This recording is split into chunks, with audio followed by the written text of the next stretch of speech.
सावित्री का अनुज नाम का एक लौता बेटा था। सावित्री अपने बेटे अनुज से बहुत प्यार करती थी। गरीब होते हुए भी उसने अपने बेटे की परवरिश बहुत अच्छे तरीके से करी थी और भगवान की कृपा से अनुज को बहुत अच्छी नौकरी भी मिल गई थी।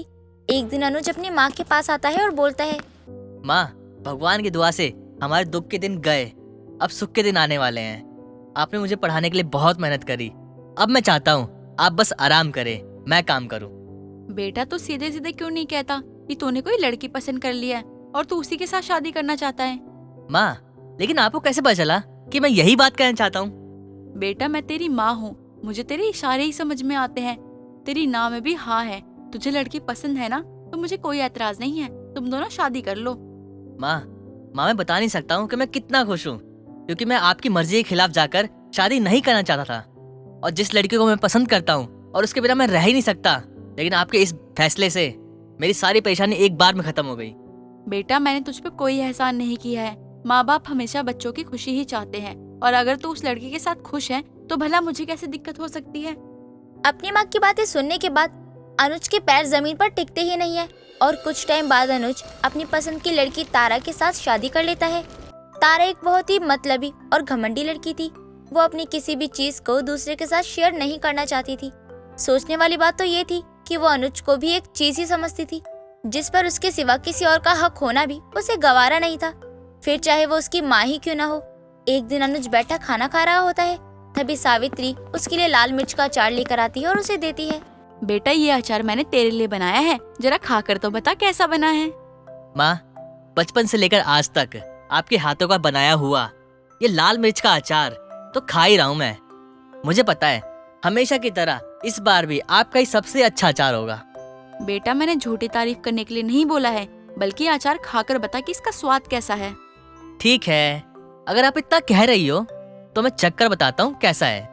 अनुज इतना कहकर जैसे ही थाली से अचार उठाकर खाने चलता है, तभी तारा वहाँ जाती है और उसका हाथ पकड़कर उसे खाने से रोक देती है। माँ जी आप ये क्या कर रही हैं? इतनी गर्मी हो रही है और आप इतनी गर्मी में अपने बेटे को मिर्ची का अचार खिला रही हैं। आपको पता है ना ये लाल मिर्च कितना नुकसान करती है? हाँ बहू, मैं अच्छे से जानती हूँ कि लाल मिर्च नुकसान करती है, लेकिन ये सिर्फ कहने को लाल मिर्च है, बाकी इसमें तीखापन नहीं है। ये सिर्फ अचार बनाने के लिए इस्तेमाल की जाती है। माँ जी कुछ भी कहो, लाल मिर्च होती है। आप इन्हें अचार मत दिया करो, इन्हें नुकसान करता है। और आपको भी पता है ना लाल मिर्च कितनी नुकसान करती है आपको, और आप क्यों खा रहे हो फिर?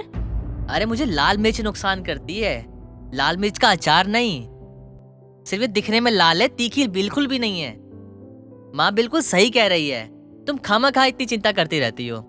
शादी करके आप मुझे लेके आए हो तो चिंता क्या पड़ोसी करेगी? मैंने बोला ना आपको, आप नहीं खाएंगे तो नहीं खाएंगे। और माँ जी आप ये लाल मिर्च का अचार ना आप अपने पास ही रखिए और आप इन्हें दोबारा देना मत अब। बेटा मानती हूँ कि तू इसकी पत्नी है और तुझे इसकी चिंता है, लेकिन मैं भी इसकी माँ हूँ और मैं इसके साथ कुछ गलत नहीं करूँगी और ना ही इसे कुछ गलत खाने पीने को दूंगी। ये अचार बचपन से ये खाता आ रहा है, इसे बहुत पसंद है। माँ जी अब इनकी शादी हो गई है तो समय के साथ अब सबको बदलना ही पड़ता है। अब ये सिर्फ आपके बेटे ही नहीं बल्कि मेरे पति भी है, तो ये जितनी आपकी बात मानेंगे उतनी ही मेरी भी माननी पड़ेगी। तारा अनुज को अपने साथ लेकर चली जाती है। दिन यूं ही बीतते हैं और बीते दिनों के साथ तारा एक मुमकिन कोशिश करती है जिससे उसके पति अनुज और उसकी सास में दूरियां पैदा हो सके, ताकि अनुज का सारा ध्यान सिर्फ और सिर्फ उसी पर ही रहे, जिसके चलते वह अनुज को अपनी सास को खर्चा पानी देने से भी रोक देती है। और अपनी पत्नी के प्यार में अनुज भी सही और गलत का अंतर नहीं कर पाता और अपनी पत्नी की कही हुई सारी बातों को मान लेता है, जो बात सावित्री को बिल्कुल भी अच्छी नहीं लगती। और एक दिन वो अपने बेटे से बोलती है, बेटा मैंने तेरी शादी इस लड़के से ये सोच के करवाई थी कि तू मेरा ख्याल रखेगा, लेकिन तूने तो मेरे बारे में सोचना ही छोड़ दिया है। मेरा है ही कौन तेरे सिवा इस दुनिया में?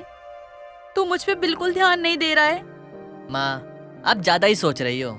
ऑफिस पे इतना काम होता है कि थक जाता हूँ, इसी वजह से आपके साथ समय नहीं मिल पाता मुझे। बेटा तू ऑफिस पहले भी जाता था, लेकिन तेरे पास मेरे लिए समय था। इस समय के साथ साथ सभी बदलना चाहिए। तुम लोग भी बदल गए हो, सिर्फ मेरा बदलना बाकी रह गया है। खैर ये सब छोड़ो, मुझे पैसों की जरूरत है, मुझे थोड़े पैसे दे दे। पैसे? पैसे किस बात के माँ जी? आपका खाना पीना घर में ही सब हो रहा है ना, तो आपको पैसे की क्या जरूरत है? और आपका खर्चा देखने के लिए अभी हम लोग हैं, तो आप क्यों ही चिंता कर रही हो? और वैसे अनुज का भी हाथ टाइट है, तो वो पैसे तो नहीं दे पाएंगे आपको। क्यों अनुज जी, सही कह रही हूँ ना मैं? हाँ माँ, तारा बिल्कुल सही कह रही है। मैं भी यही कहने वाला था। इस महीने आप रुक जाइए, अगले महीने को देखते हैं। अपने बेटे के बदले हुए रूप को देखकर सावित्री को बहुत दुख होता है और उसी दिन के बाद से वो अपने बेटे से मतलब रखना ही कम कर देती है। साथ ही अपनी लाल मिर्च का बिजनेस फिर से शुरू कर देती है, जिससे वो पहले किया करती थी। जब उसके बेटे की नौकरी नहीं लगी थी, उसका लाल मिर्च का बिजनेस पहले से ही बहुत ही मशहूर था। इसके चलते उसे दोबारा से अपना काम जमाने में ज्यादा समय नहीं लगता। कुछ समय में ही उसके पास अच्छे खासे ऑर्डर आने लगे थे और अब अपने बेटे से पैसे मांगने की जरूरत भी नहीं पड़ती थी। एक दिन अनुज के अकाउंट में 40,000 का अमाउंट आता है, जिसे देखकर वो अपनी माँ के पास जाता है, जो कि छत पर लाल मिर्च सुखा रही होती है। माँ, आपके पास इतने सारे पैसे कहाँ से आए? आपने मुझे ये पैसे मेरे अकाउंट में क्यों भेजे? बेटा, ये अभी तक का मेरा खर्चा पानी है। अब इस घर में रहती हूँ तो मुझे भी तो खर्चा पानी चाहिए ना। मैं किसी के ऊपर बोझ बनकर नहीं रहना चाहती हूँ। रही बात इन पैसों की, जो तेरे काम में लगे, नौकरी में लगे, तो मुझसे ले सकता है। मैंने ये काम शुरू कर दिया है। जब मैं अपने लाल मिर्च का अचार बेच के तुझे पढ़ा लिखा सकती हूँ, काबिल बना सकती हूँ, तो क्या अपना खर्चा पानी नहीं उठा सकती हूँ? तुम लोगों को मेरी चिंता करने की कोई जरूरत नहीं है। जो भी कमाता है जाके अपनी पत्नी के पैरों में रख दे, वही देख लेगी। माँ, ऐसा क्यों बोल रही हो? मेरे होते हुए आपको इस उम्र में ये लाल मिर्चों काट कर अपने हाथ जलाने की क्या जरूरत है? मैं हूं ना आपके लिए। बेटा, सोचा तो मैंने भी यही था, इसलिए तो मैंने अपना लाल मिर्च का बिजनेस छोड़ के घर बैठ गई, ताकि लोग तुझे ताना ना मारे कि एक बेटा अपनी माँ को ना खिला सका। लेकिन जब से तेरी बीवी आई है और तो और वो वैसे दिखाती है कि तो कोई इस्तेमाल करने की चीज है, जिसपे सिर्फ उसी का हक है। कल को अगर उसने मुझे खाने पीने को लेकर ताना मारा तो मैं कहाँ जाऊंगी? इसलिए जो भी कर रही हूँ मैं अपने लिए कर रही हूँ, मुझे करने दे। माँ, मैं जानता हूँ तारा की बातों का आपको बहुत बुरा लगा।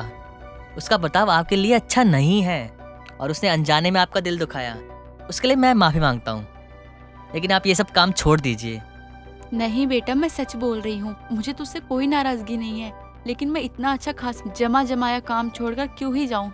एक बार मैं ये गलती कर चुकी हूँ, पर मैं दोबारा ऐसी गलती नहीं करूंगी। दिन भर घर में बैठे बैठे बोर हो जाती हूँ। इससे अच्छा है कि मैं कोई काम ही कर लूँ, जिससे 4 पैसे भी आ जाएंगे और आगे के लिए कोई मुसीबत भी नहीं होगी। अपनी माँ की बात सुनकर अनुज को अपनी गलती का एहसास हो जाता है और उस दिन के बाद से वो अपनी पत्नी की कही हुई किसी भी बात में नहीं आता। वहीं दूसरी तरफ उसकी माँ अपनी लाल मिर्च के अचार के बिजनेस की वजह से पहले से भी और ज्यादा मशहूर हो जाती है। शकुंतला की 3 बहुएं काजल, मधु और सोनम तीनों ही अपनी सास शकुंतला का कहना मानती थी। वहीं शकुंतला के 3 बेटे शहर में काम करते थे और शकुंतला का पूरा परिवार गांव में था। माँ जी, हम कब जाएंगे शहर? मुझे भी शहर जाने का बहुत दिल करता है। हाँ हाँ माँ जी, जब वो शहर से आते हैं और शहर की चीजें बताते हैं तो मुझे भी लगता है एक बार तो हमें भी शहर जाना ही चाहिए। हाँ हाँ माँ जी, सही कह रही हैं दीदी। इस बार वो करवा चौथ में आएंगे तो हम सभी शहर चलेंगे। और यहाँ का काम कौन देखेगा? खेत का काम, घर का काम, ये सब कौन देखेगा? तुम तीनों कहो तो यहाँ नौकर चाकर रख जाऊं? लेकिन माँ जी, क्या हम कभी शहर नहीं जाएंगे? तुझे पता भी है, एक वक्त के खाने के लिए भी शहर में काम कर रहे मेरे बच्चे को कितनी दिक्कत उठानी पड़ती है। हाँ माँ जी, ये तो है। इसलिए मैं तो जल्दी उनसे कुछ लाने के लिए भी नहीं कहती हूँ। तुम तीनों के ये जो सपने हैं, ये सब देखने बंद करो और जाओ काम करके। तुम्हें खेत में भी जाना है। शकुंतला के कहने पर शकुंतला की तीनों बहुएं काम में लग जाती हैं और घर का काम खत्म करने के बाद ही तीनों खेत में काम करने के लिए निकल पड़ती हैं। अरे विमला, बता कैसे आना हुआ? अरे शकुंतला, मुझे तो तुझसे एक बहुत जरूरी काम है। वो मेरी बहू कह रही थी कि वो इस बार चौथी करेगी, तो जरा बताएगी कि इसमें क्या क्या होता है। राम राम विमला, ये तू क्या कह रही है? तेरी बहू तेरा चौथा करेगी? हे भगवान, हे भगवान, ये आजकल के बच्चों को क्या हो गया है? अपने माँ बाप के जीते जी चौथा कर रहे हैं। अरे रे रे, तुझे मेरे चौथे की बड़ी परी है। मैं उस चौथे की बात नहीं कर रही हूँ, मैं तो उसकी बात कर रही हूँ जो पतियों की लंबी उम्र के लिए रखते हैं, उसकी बात कर रही हूँ मैं तो। ये तू कैसी बात कर रही है बिमला? चौथा पर और पति की लंबी उम्र का व्रत? कहीं तू करवा चौथ की बात तो नहीं कर रही है जो मेरी बहू भी करती है? हाँ वही इसी चौथे की बात कर रही हूँ मैं तो। और ना जाने तूने तो मेरे श्राद्ध का ही मन बना लिया था। तू बोल तो ऐसे रही थी तो मैं क्या करती? वैसे तेरे ही मजे हैं। कहाँ है तेरी तीनों बहुएं? खेत गई होंगी ना? हाँ, खेत में ही सब्जियां तोड़ने भेजा है उन्हें, वरना तीनों एक नंबर की आलसी है, घर का काम करके सो जाती है। अच्छा, मैं तो बस तुझसे यही पूछने आई थी। अब चलती हूँ, जरा बहू को तो बता दूं चौथे के बारे में। देर शाम शकुंतला की तीनों बहुएं सब्जी तोड़कर लाती हैं और शाम के खानों में बिजी हो जाती हैं। तभी आंगन में बैठी शकुंतला अपनी बहुओं से कहती है, बहू, कब है ये करवा चौथ? तुम तीनों को खरीदारी करनी है। अब तक मैंने सिर्फ विमला के मुंह से सुना है, यही कोई 5-6 दिन बाद है करवा चौथ। हाँ माँ जी, इसी महीने के आखिरी में है करवा चौथ और हमें खरीदारी भी करनी है, लेकिन 1 या 2 दिन पहले कर लेंगे, है ना मधु सोनम? हाँ, हम तीनों ही बाजार जाएंगे, 1 दिन पूरा लग जाएगा, लेकिन 1 दिन पहले हमें कुछ पैसे भी तो चाहिए होंगे। अरे माँ जी, है ना माँ जी, इस बार तो मैं 1000 से ऊपर वाली साड़ी लूंगी। और हाँ, करवा चौथ वाले दिन ये दाल रोटी या दाल चावल मुझे नहीं खाना। हाँ, ये तो मैं भी कहने वाली थी, खाना तो हम अपनी पसंद का बनाएंगे ही, लेकिन करवा चौथ पर चढ़ाने वाली मिठाई भी तो हम बना सकते हैं ना। अरे बहू, खरीद लियो ना बाजार से, क्या घर में मिठाई पकवान बनाने का तामझाम करना है।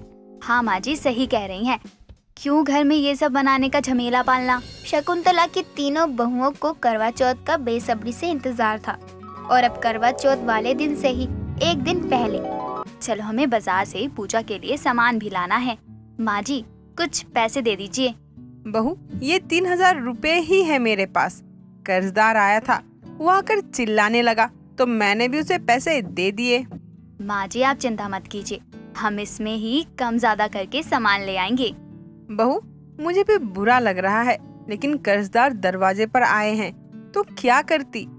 कोई नहीं माँ जी, मधु सोनम सुन लिया ना, पैसे कम हैं तो अपना मुंह ज्यादा मत खोलना, ये चाहिए वो चाहिए। मुझे भी तुम तीनों के लिए बुरा ही लग रहा है, लेकिन अब जल्दी जाओ और शाम होने से पहले ही लौट आना। हाँ माँ जी, हम जल्दी ही लौट आएंगे। चलो। अब शकुंतला की तीनों बहुएं बाजार करवा चौथ का सामान लाने निकल पड़ती हैं और वहां जाकर श्रृंगार का सामान, साड़ी और पूजा में चढ़ाने के लिए सामान लेती हैं और देर शाम होते होते तक सभी घर में आ भी जाती हैं। आ गई तुम तीनों? हुआ कि नहीं तुम तीनों का करवा चौथ का पूजा का सामान? हाँ माँ जी, हो गया, हमें कोई दिक्कत नहीं हुई, लेकिन कल के लिए हमें कुछ बनाना पड़ेगा, इसमें आपको तो कोई दिक्कत नहीं होगी ना? क्यों, मिठाई और पूजा में चढ़ाने का सामान नहीं लाई? माँ जी, आपके पैसे में हमारे कपड़े श्रृंगार का सामान तो हो पाया और हमने सोचा मिठाई और चीजें हम खुद ही बना लेंगे। बहू, लेकिन तुम लोग व्रत करोगी ना और चूल्हे के पास बैठोगी तो दिक्कत होगी, बाकी तुम तीनों को जो सही लगे वो करो। अरे बहू, लगता है चौथे की तैयारी चल रही है। मेरी बहू ने भी कर ली है चौथे की तैयारी, वो भी इस बार करवा चौथ मना रही है। सत्यानाश हो तेरा, जो तू इस अच्छे खासे त्योहार को चौथा बोलकर मेरा खून जला रही है। अरे अब उम्र हो गई है ना, तो बस अपने चौथे की ही चिंता रहती है। क्या करूँ शकुंतला, एक उम्र के बाद यही सब याद आता है। हाँ, क्यों नहीं, तू तो यही सोच रही होगी ना कि अपने साथ साथ मेरा भी चौथा मना दे। अरे नहीं शकुंतला, तू कैसी बातें कर रही है, भला मैं ऐसा क्यों ही चाहूंगी। अब अगले ही दिन शकुंतला की तीनों बहुएं व्रत रखती हैं और देर शाम शकुंतला के तीनों बेटे शहर से भी आने वाले होते हैं। इधर शकुंतला घर का काम करके खेत में जाने के लिए निकल पड़ती है। बहू, मैं खेत जा रही हूँ, तब तक तुम तीनों पूजा का सामान बनाकर तैयार रखना। दीदी, क्या बनाना है और कैसे, मुझे तो कुछ समझ ही नहीं आ रहा।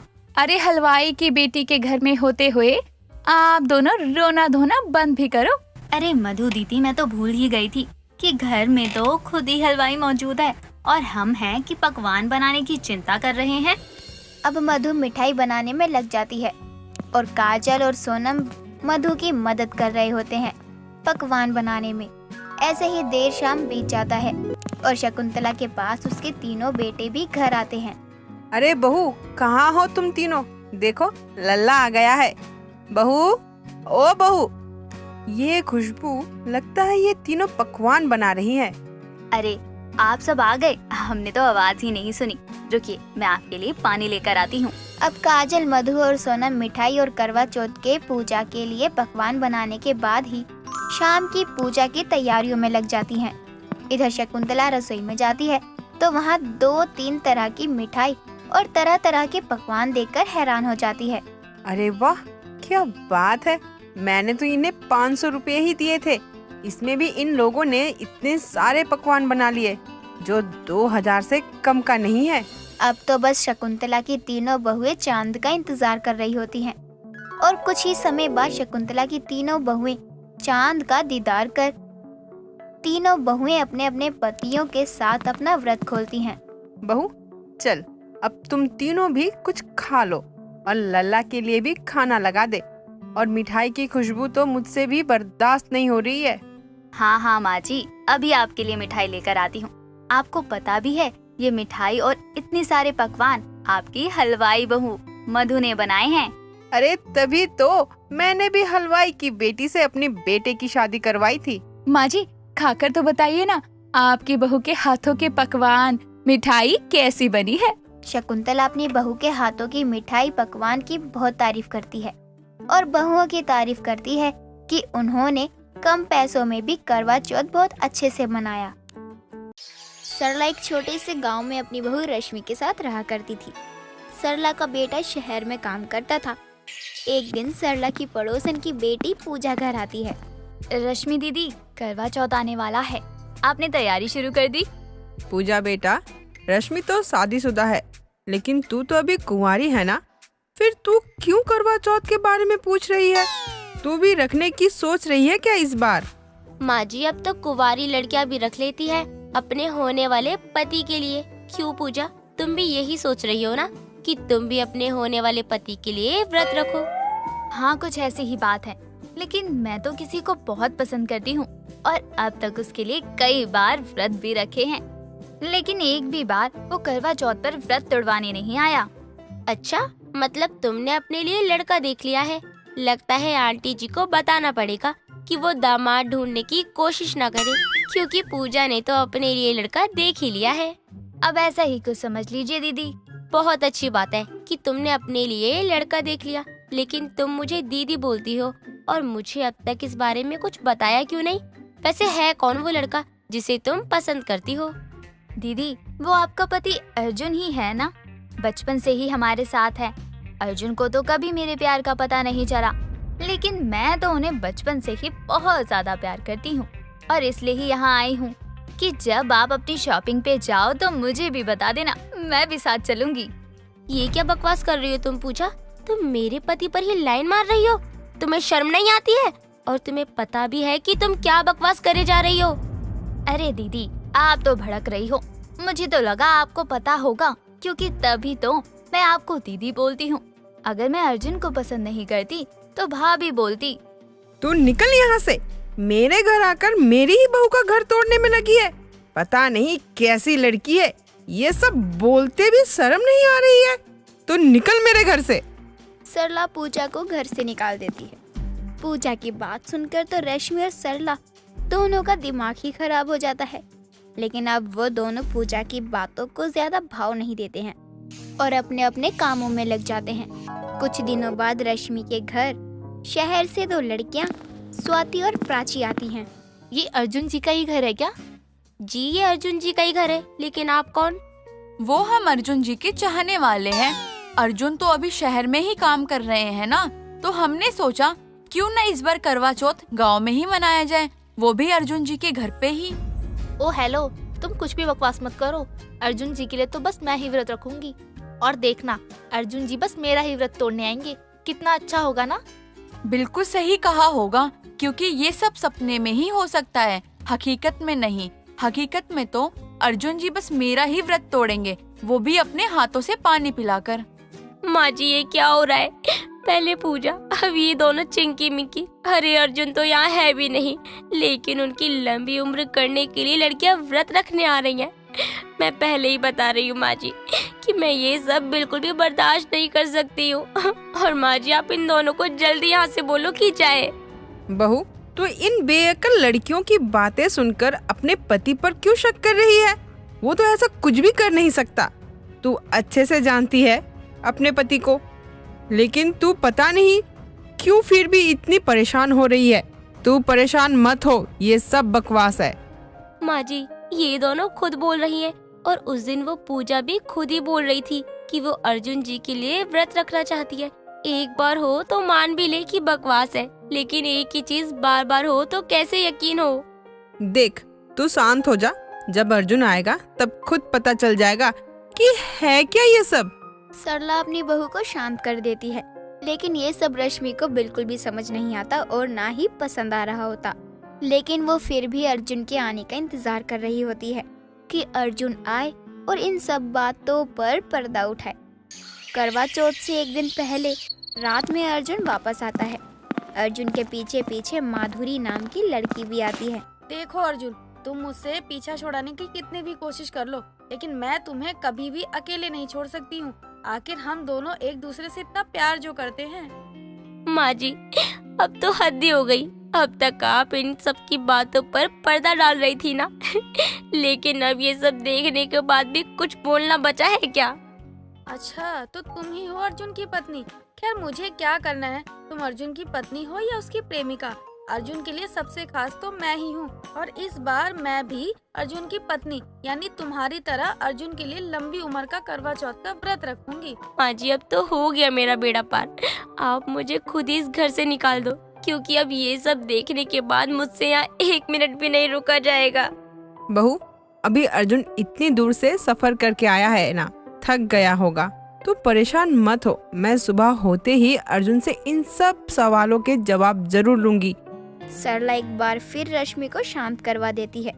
रश्मि वहाँ से अपने कमरे में चली जाती है और उसी घर में बाकी की चारों, प्राची, माधुरी और स्वाति भी रह रही होती हैं। सुबह के 4 बजे होते हैं और रश्मि अपनी सास की हाथों की बनाई सरगी खाने रसोई में जाती है तो देखती है कि वहाँ पर बाकी चारों भी सरगी खा रही होती हैं। ये देखकर रश्मि को बहुत ज्यादा गुस्सा आता है।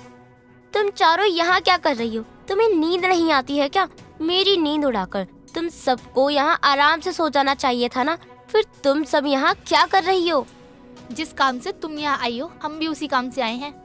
तुम किस काम से आए हो? जरा वो काम तो बताना कि वो काम है क्या? वही अपनी सास के हाथों की सरगी खाने आए हैं। यही तो होता है ना करवा चौथ से पहले, बहू अपनी सास के हाथों की बनी सरगी खाती है, तो बस हम भी वही कर रहे हैं। हाँ हाँ क्यों नहीं, मेरे पति पर तो अपना हक जमा ही रही हो तो मेरी सास के हाथों की बनी सरगी क्यों छोड़ोगी? खाओ खाओ, आराम से खाओ, कुछ बचाना मत मेरे लिए, ठीक है ना? नहीं रश्मि दीदी, आप इतना गुस्सा मत होइए। हम सब मिल बांट कर थोड़ा थोड़ा खा लेंगे। आखिर आप भी तो व्रत रखोगी ना, तो आपको भी खाना चाहिए। मैंने बोल दिया ना, मुझसे बात करने की कोई जरूरत नहीं है। हमने तो बस सरगी खाने को कहा था, लेकिन तुमने तो ऐसा मुंह बनाया जैसे सरगी नहीं सास को ही खाने को दे दिया हो। नहीं खाना तो मत खाओ ना, इसमें इतना नखरे दिखाने की क्या जरूरत है? हाँ हाँ तो मैंने भी तो कहा था ना कि मेरा पति शादीशुदा है, लेकिन फिर भी तो तुम चारों मेरे पति के पीछे तितली की तरह लग गई हो ना।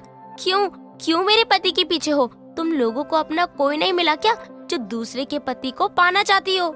दीदी हम तो बस एक साथ हंसी खुशी मिलकर ही रहना चाहते हैं, लेकिन आप ही हो जिसे इतनी परेशानी हो रही है, वो भी बिना बात की। रश्मि इतना बोलकर वहाँ से अपने कमरे में चली जाती है, जिसके बाद पांचों अर्जुन के लिए करवा चौथ का व्रत रखती हैं। और शाम को जब पांचों छत पर अपना अपना व्रत तोड़ने के लिए चांद का इंतजार कर रही होती हैं, तभी कुछ देर बाद चांद आ जाता है। बहू, चांद आ गया है, अब जल्दी से चांद की पूजा करके व्रत तोड़ ले। माँ जी चांद तो आ गया, लेकिन अर्जुन अभी तक नहीं आए, पता नहीं कहाँ गए। यहाँ इन 4 तितलियों को छोड़ कर गए हैं, पता नहीं कहाँ। मेरा तो इन चारों को देख देख कर ही खून जल रहा है। रश्मि अर्जुन के आने का इंतजार कर रही होती है और साथ में बाकी की चारों भी। तभी वहाँ पर अर्जुन एक रिया नाम की लड़की के साथ आता है। माँ ये रिया है, हम दोनों एक दूसरे से बहुत प्यार करते हैं। ये चारों पता नहीं कहाँ से मेरे पीछे पड़ी हुई हैं, और इस बीच मैं आपको रिया के बारे में बताना भूल ही गया। रिया ने तो मेरे लिए करवा चौथ का व्रत भी रखा है। अर्जुन की बात सुनकर पांचों के पैरों तले जमीन खिसक जाती है और वो पांचों जाकर तुरंत खाना खा लेती हैं और वो भी बिना चांद की पूजा करे। शांति सुबह सुबह अपने फोन में रोमांटिक गाने सुन रही होती है। तभी नेहा अपनी सास को ऐसे गाने सुनते हुए उससे कहती है, माँ जी, सुबह सुबह आप भजन सुनने की वजह ये क्या सुन रही हो? चिपकालू से या फेविकॉल से? और माँ जी, पहले वाला तो कुछ अजीब था, आज फिर तुम पर प्यार आया है। माँ जी, आप ठीक तो हो ना? अरे बहू, हाँ ठीक हूँ मैं। वो ये सब गाने मुझसे गलती से चल गए होंगे, मैंने तो ऐसे कुछ नहीं लगाया है। अच्छा जी, मुझसे तो आज तक नहीं चला ऐसा गाना, वो भी गलती से। चलो ठीक है माँ जी। देख बहू, बेशक उम्र मेरी 55 की हो गई हो, लेकिन दिल तो अभी भी बचपन का ही है। हाँ हाँ, क्यों नहीं माँ जी, मैं कुछ दिनों से देख रही हूँ आपको ज्यादा ही रोमांटिक बातें कर रही हो। कुछ खास वजह है क्या? अरे बहू, अब तो मेरी टांग खिंचाई ना कर, उसके लिए विमला काफी है। अरे क्या बात है, दोनों सास बहू मेरे नाम का गीत क्यों गा रहे हो?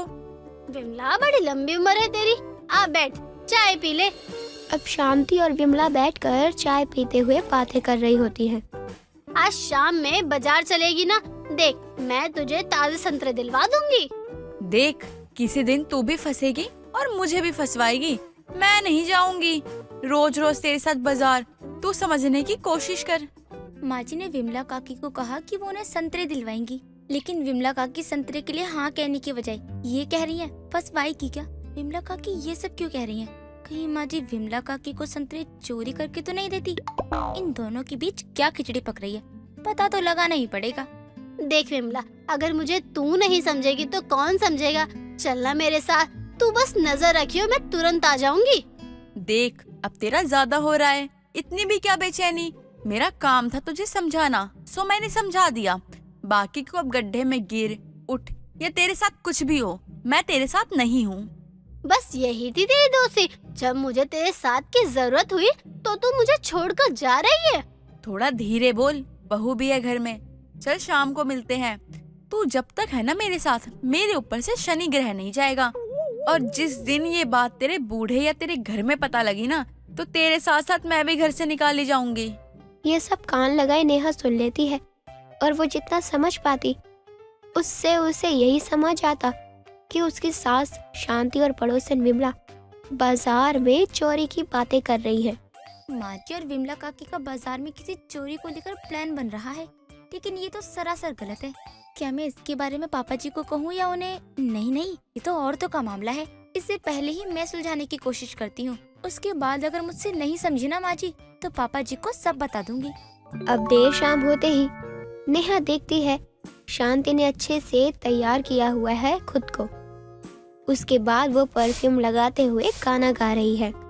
सजना है मुझे सजना के लिए जरा उलझी लटे सवार लूं, हर अंग रंग निहार लूं, सजना है मुझे ला ला ला ला ला ला। माँ जी को अचानक किया हुआ है। आजकल के चोर भी ना कितने मॉडर्न हो गए, चोरी भी सज धज के करने जा रहे हैं। विमला, तुझे भी तो कोई अच्छी साड़ी पहननी थी ना, तू भी ना किसी दिन मेरे साथ नाक कटवा कर ही मानेगी। मुझे क्या लेना देना उस लपेटू का, मैं तो उसे भाव भी ना दूं, ना जाने तुझे वो कहाँ से पसंद आता है। नेहा को अभी तक तो दोनों चोरी के मिशन पर जाती ही लग रही थी, लेकिन जब विमला कुछ ऐसी बातें करती है जिससे नेहा को लगने लगता है कि दाल में कुछ तो काला है, अब दोनों घर से निकल पड़ती हैं। शाम का समय था, लेकिन दोनों के पीछे होती है नेहा, जो दोनों की जासूसी करते हुए एक रेस्टोरेंट में पहुंच जाती है। इन्होंने तो कल फल चुराने का प्लान बनाया था, तो यहाँ रेस्टोरेंट में क्या कर रही है? इन्हें यहाँ क्या काम है? विमला, कहाँ रह गया ये लपेटू? उसने आज ही बोला था किस एड्रेस पर आना है और खुद नहीं आया। अरे आता ही होगा। वैसे तो उसके लिए क्या गिफ्ट लेकर आई है? हाँ, इस बैग में लाल गुलाब लाई हूँ मैं अपने लपेटू के लिए, लेकिन वो रह कहाँ गया? जरा मेरे मुन्नत पेजर मोबाइल से लपेटू को कॉल तो मिला। सच कहूँ तो मैं 1 महीने से डेटिंग पर थी, पर आज इस साड़ी में तो कहर ढा रही हूँ। हाँ क्यों नहीं, इस उम्र में तो तुझे ही जहर लग सकती है, क्योंकि और कोई तो तुझे एक वक्त का खाना भी ना पूछे। अब ये लपेटू क्या है? एक मिनट, आज तो वैलेंटाइन डे है और माँ जी ने पहनी भी लाल साड़ी है, यानी मेरी सास यहाँ किसी के साथ वैलेंटाइन डे मनाने आई है। हे प्रभु, इस उम्र में माँ जी को भी ना जाने कौन से शौक चढ़ रहे हैं। अरे वो देख, आ गया मेरा लपेटू, कितना सुंदर लग रहा है। हाँ हाँ, सिर्फ तुझे ही सुंदर लग रहा है, मैं तो ऐसे पर चप्पल फेंक कर मारूं। चुप कर तू और थोड़ा बाहर घूम कर आ, ताकि मैं अपने लपेटू से 2-4 प्यार भरी बातें कर लूं। हाँ तो लाई क्यों थी मुझे यहाँ? खुद आती ना अकेले, तब पता चलता। अभी तो मैं बाहर जा रही हूँ, लेकिन कुछ ऊंच नीच हुई ना तो मुझे मत बोलियो। जाती है, वेटर को बुलाऊं? अरे बाप रे बाप, इस फल वाले को देखकर जब इसकी इतनी नीयत खराब होती है, अगर अमिताभ बच्चन यहाँ आ जाए तो ना जाने इसका क्या ही होगा। नेहा सब कुछ सुन रही होती है और उसे सब कुछ समझ भी आ जाता है, लेकिन वो वहाँ बैठी अब भी अपनी सास का ड्रामा देख रही थी। वो देखती है कि वो लपेटू को गुलाब का फूल निकाल कर देती है, वो भी शांति को बड़ा सा चॉकलेट देता है और दोनों एक दूसरे का हाथ पकड़े बातें कर रहे होते हैं। इस उम्र में माँ जी ये सब कर रही हैं, उन्हें एक बार ये सब करते हुए शर्म नहीं आई? एक मैं हूँ, अपने वाले को कुछ बोलने से पहले ही शर्मा जाती हूँ, लेकिन माँ जी का तो क्या ही कहना। शांति, आज हमारा पहला वैलेंटाइन है, इस दिन को हम हमेशा याद रखेंगे। मैं भी इस पल को कभी नहीं भूल सकती हूँ, और मैं तो अपने 55 साल की उम्र में पहली बार वैलेंटाइन डे मना रही हूँ। इस तरह उस रेस्टोरेंट में शांति को करीब 1 घंटे से ज्यादा बीत जाता है और नेहा अपनी सास के कारनामे देख रही होती है। पापा जी को यहाँ बुलाऊं या माँ जी के इन कारनामों की पोल घर पर खोलूं? चलो अभी तो जा रही हूँ घर, माँ जी जब घर आएंगी ना तो सबके सामने माँ जी की सच्चाई लाऊंगी। नेहा अब घर आ जाती है और अपने कामों में लग जाती है। नेहा का ससुर बहादुर भी जब घर आता है तो शांति को ढूंढता है। बहू, शांति कहीं नजर नहीं आ रही, कब से देख रहा हूँ, कहीं दिख ही नहीं रही। माँ जी तो बस आती ही होंगी। वो क्या है ना, आज माँ जी का पहला वैलेंटाइन डे था तो समय लग गया होगा। बहू, ये तू क्या कह रही है? थोड़ी भी शर्म कर ले, तेरी सास है वो, और ये वैलेंटाइन डे वो मेरे साथ भी नहीं मनाती है, ये तो बच्चे मनाते हैं, हमारी तो उम्र हो चुकी है ना। पापा जी, वो आपके साथ नहीं किसी और के साथ वैलेंटाइन डे मना रही हैं। लो आ गई माँ जी, अब आप दोनों ये फोटो देखते हुए खुद फैसला कर लो। नेहा ने अपनी सास शांति और लपेटू को साथ में देखा तो उनकी फोटोज ले ली थी। वो अपने ससुर को वो फोटोज दिखाती है। अब बहादुर गुस्से में शांति से कहता है, कहाँ गई थी तुम? और ये जो फोटो में है ये कौन है? जी, यहाँ तो मैं और विमला साथ गए थे, बल्कि इसे तो मैं जानती भी नहीं। थोड़ी तो शर्म कर लो, अपने पति से झूठ कह रही हो, बहू ने सब बता दिया है मुझे। वो ऐसा कुछ नहीं है, चाहो तो आप विमला से पूछ लो। विमला से पूछूं? अरे उसका और तेरा पेट एक ही है, उससे पूछ के कोई फायदा नहीं है, आज से तेरा घर से बाहर जाना बंद। बहादुर उस दिन से शांति पर नजर बनाए रखता था, लेकिन जो भी हो, शांति का पहला वैलेंटाइन बीता बहुत खूब है, भले ही उसे बाद में बाहर जाने नहीं दिया जाता था।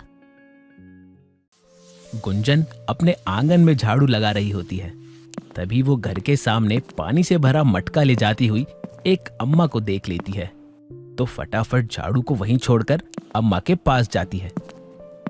अम्मा, आप इस उम्र में भी इतना भारी मटका क्यों उठा रही हैं? लाइए मुझे दीजिए।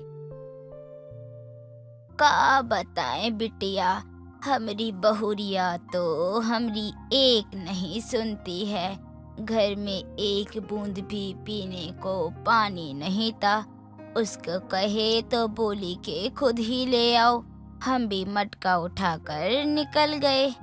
ये तो ठीक बात नहीं अम्मा, भला अपनी बूढ़ी सास से कोई काम कैसे करवा सकता है? गुंजन पड़ोस में रहने वाली अम्मा की मदद करती है, तो वहीं मंदिर जाने के लिए घर से बाहर निकली बिंदु देवी का पैर झाड़ू पर पड़ जाता है।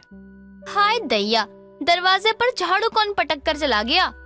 ये इस नासपीटे गुंजन का ही काम होगा, और ये है कहाँ? कहाँ से भटक कर आ रही है? काम चोरी करती है? निकम्मी, बोल कहाँ गई थी? माँ, वो मैं अम्मा के घर उनका मटका पहुँचाने गई थी, क्योंकि बताओ, अपने घर का काम छोड़कर दूसरों का काम करने निकल जाती है लड़की, इसीलिए तो मुझे रत्ती भर भी नहीं भाती है, इतनी बड़ी हो गई है, लेकिन अकल बिल्कुल भी नहीं है। अब खड़ी खड़ी मुंह क्या देख रही है? झाड़ू उठा और सफाई कर, वरना इसी झाड़ू से आज तेरी कुटाई कर दूंगी। बिंदु गुस्से में गुंजन को धक्का मारते हुए वहां से निकल जाती है। बेचारी गुंजन, उसके हाथ में काफी खरोच आ जाती है और उसकी आंखों में आंसू। वो रोते हुए झाड़ू उठाकर सफाई करने लगती है। बिंदु गुंजन की सौतेली माँ थी, जिसके चलते बिंदु का गुंजन के प्रति अत्याचारी बर्ताव रहता था। बिंदु का एक बेटा भी था जिसे वो बहुत प्यार करती थी। उन दोनों के प्यार को देखकर गुंजन को हमेशा अपनी माँ की कमी सताया करती थी। एक रोज वो अपनी माँ की तस्वीर को देख रही होती है कि तभी उसके पिता उसके सर पर हाथ रखते हैं। बेटी, क्या हुआ? उदास क्यों है? कुछ नहीं पिताजी, बस माँ की बहुत याद आ रही थी। अरे क्या इस तस्वीर को पकड़कर बैठी हुई है? 7 बज गए हैं। खाना बनाने के लिए क्या कोई पड़ोसी आएगा? भाग्यवान, तुम क्यों हमेशा गुंजन से इस तरह बात करती हो? कभी प्यार से भी बात कर लिया करो। मैं तो ऐसे ही बोलती हूँ जी। और वैसे भी जिस ससुराल जाएगी वहाँ इसकी सास भी तो ऐसे ही बात करेगी, समझे आप? अब तू क्या हम दोनों की बातें सुन रही है? जा, रसोई में सौरभ को बहुत भूख लग रही है। जी माँ, मैं अभी खाना बनाती हूँ। गुंजन अपनी माँ की तस्वीर को रखकर रसोई में चली जाती है। ऐसे ही समय बीत जाता है। अब गुंजन के पिता की तबीयत भी खराब रहने लगती है। ऐसे में वो काम पर नहीं जा पाता।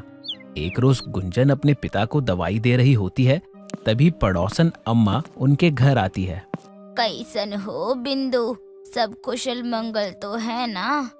क्या खा कुशल मंगल है? देखो, 1 हफ्ते से बीमार है ये, काम पर भी नहीं जा पा रहे हैं। अब इनके अलावा घर में कमाने वाला है ही कौन? अरे कैसी बात करत हो बिंदु, तुम्हारा बिटवा है ना, उसको काम करने के लिए कहो और का। अरे अम्मा, कैसी बात कर रही हो? उसकी भला कोई उम्र है कमाने की?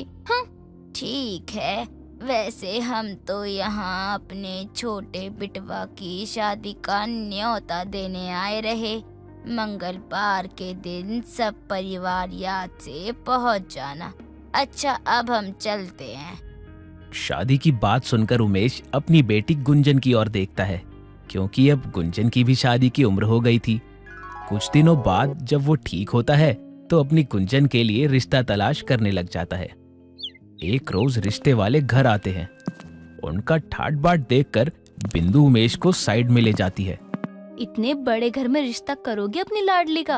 अरे दहेज देते देते कंगाल हो जाओगे।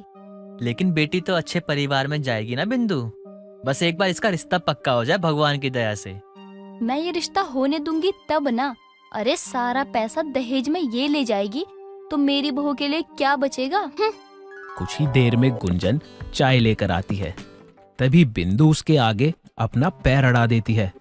गुंजन अपने आप को संभाल नहीं पाती और सारी चाय मेहमानों के ऊपर गिरा देती है। मेहमान गुस्से में उठकर वहां से बिना कुछ कहे चले जाते हैं। कुछ दिनों बाद बिंदु गुंजन के लिए गरीब घर के एक लौते बेटे का रिश्ता लाती है और सारी बातें जल्दी जल्दी पक्की करके गुंजन की उससे शादी करवा देती है। विदाई के समय जहां सभी की आंखों में आंसू थे, वहीं बिंदु मन ही मन मुस्कुरा रही थी। अब मैं सुकून से जीऊंगी। इस नासपीटी को गरीब के पल्ले बांध दिया। अब ये जिए मरे, मुझे कोई लेना देना नहीं इससे।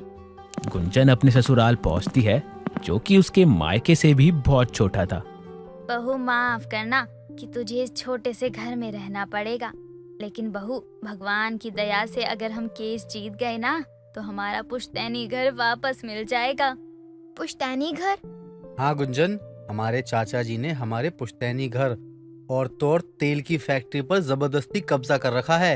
इसके चलते हम लोग इस तरह गरीबी में दिन काटने को मजबूर हैं।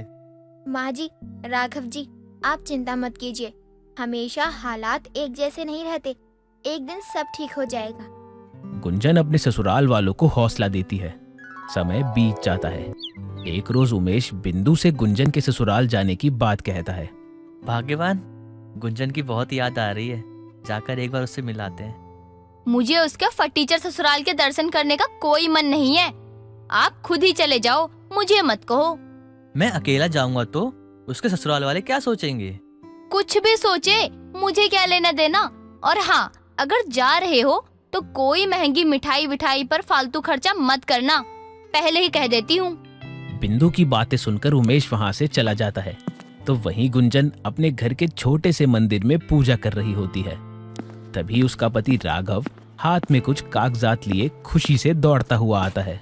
माँ, गुंजन, बाहर जल्दी आओ। क्या हुआ बेटे, सब ठीक तो है ना? अदालत में सुनवाई ठीक रही ना? माँ, सुनवाई भी ठीक रही और फैसला भी हमारे हक में आया है। हमें हमारा पुश्तैनी मकान और तेल की फैक्ट्री वापस मिल गई है। आप सच कह रहे हैं राघव जी? हाँ गुंजन, ये देखो घर और फैक्ट्री के कागजात। देखो माँ, अब हम अपने घर में जा सकते हैं। इस छोटे से घर में अब हमें और नहीं रहना पड़ेगा। ये सब बहू के शुभ कदमों के कारण हुआ है। तू सच में मेरे घर के लिए बहुत शुभ है।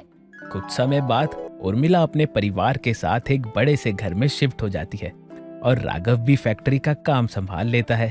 अब धीरे धीरे उनके घर में लक्ष्मी आने लगती है। एक रोज बिंदु की पड़ोसन अम्मा अपनी बहू के साथ बाजार जाती है तो वो देखती है कि गुंजन महंगी साड़ी और गहने पहने हुए एक गाड़ी में बैठ रही है। ये सारा दृश्य देखकर वो बिंदु को बता देती है। ये क्या कह रही हो अम्मा? मुझे लगता है तुम्हारी आंखों को धोखा हुआ होगा। माना हमारी नजरें कमजोर हैं, लेकिन धोखा नहीं खा सकत। तोहरी गुंजन शादी करके अमीर हो गई है। अपनी पड़ोसन की ये बात सुनकर बिंदु को यकीन नहीं होता, इसलिए वो खुद गुंजन के ससुराल जाती है। लेकिन ये क्या, वहां तो ताला लगा हुआ होता है। तब उसे पता चलता है कि वो घर छोड़कर अपने पुश्तैनी घर में शिफ्ट हो गए हैं। जब बिंदु वहां पहुंचती है तो उसकी आंखें खुली की खुली रह जाती है। तभी उसकी समधन उसे घर के अंदर ले जाती है और वो गुंजन को महंगी बनारसी साड़ी में देखकर दंग रह जाती है। वाह गुंजन, तू तो बहुत जच रही है इस साड़ी में। वैसे बहन जी, अचानक ये काया पलट कैसे? सब भगवान की दया और मेरी बहू के शुभ कदमों का फल है। आपके लिए कुछ चाय नाश्ता लाऊं? नहीं माँ जी, वो मेरी माँ थोड़ी पुराने ख्यालात की हैं, इसलिए बेटी के ससुराल का पानी तक नहीं पिएंगी ना माँ। हाँ हाँ, सही कह रही है गुंजन। माँ, मैं तो मजाक कर रही थी। वैसे माँ, अचानक से यहाँ आना कैसे हुआ? आपने बताया भी नहीं। अब इससे क्या बहाना बनाऊं? मैंने क्या सोचा था, गरीब घर में इसकी शादी करूंगी तो हमेशा गरीबी में ही जिएगी। लेकिन ये तो शादी करके अमीर ही हो गई। ऐसे ही चली आई बस। बिंदु ये सब सोच ही रही होती है, लेकिन गुंजन अमीर होने के बाद भी अपना स्वभाव नहीं बदलती और अपनी माँ की बहुत अच्छे से खातिरदारी करती है। तो बिंदु को एहसास होता है कि उसने हमेशा गुंजन को सौतेला समझकर ही उसका बुरा चाहा। लेकिन आज अमीर होने के बाद भी वो उसे अपनी माँ का ही दर्जा देती है, जिसके बाद से बिंदु में भी सुधार आ जाता है और वो हर तीज त्योहार गुंजन के ससुराल जाकर उसकी माँ होने का फर्ज निभाती है। दोस्तों, अगर आपको ये कहानी पसंद आई तो इसे लाइक करें, शेयर करें और कमेंट करके बताएं कि कहानी में आपको सबसे अच्छा क्या लगा।